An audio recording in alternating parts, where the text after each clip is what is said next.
investor dünyanın hər yerində, istənilən millətdən, xalqdan, dövlətdən olan, ölkədən olan investor birinci növbədə öz marağını güdür.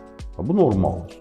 Yəni investor öz marağını güdməsə, o mesenatdır, o investor deyil artıq.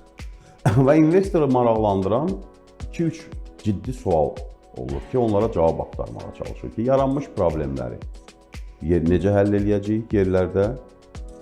İkincisi, istehsaldırsa, istehsalın bazarı və istehsal etdiyi məhsulların daxili və xarici bazara çıxış imkanları, logistika, vergi, gömrük, bunlar necə həll olunur? Üçüncüsü, yaranmış mübahisələrin həllində məhkəmələr tez və effektiv qərar verir, yoxsa yox. Bir neçə belə suallar var ki, investorlar maraqlanır bunlarla. İcra hakimiyyətlərinin problemi odur ki, onlar təyin olunduğuna görə investor düşünür ki, bəlkə sabah bunu işdən çıxartdılar. Mən getdim A şəxsi ilə danışdım. B rayonunun icra başçısıyla. Danışdım, normal işlədik, yəni ay sıxışdı.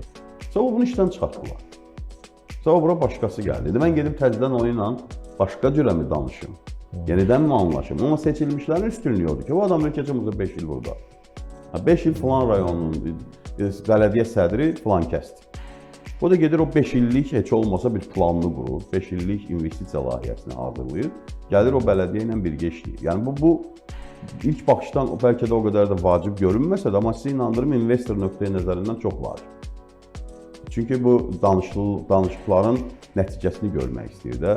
Danışdığı adamdan sabah həbs oluna bilər, işdən çıxarıla bilər, başqa rayona göndərilə bilər. Amma seçilmişlər elə deyil axı.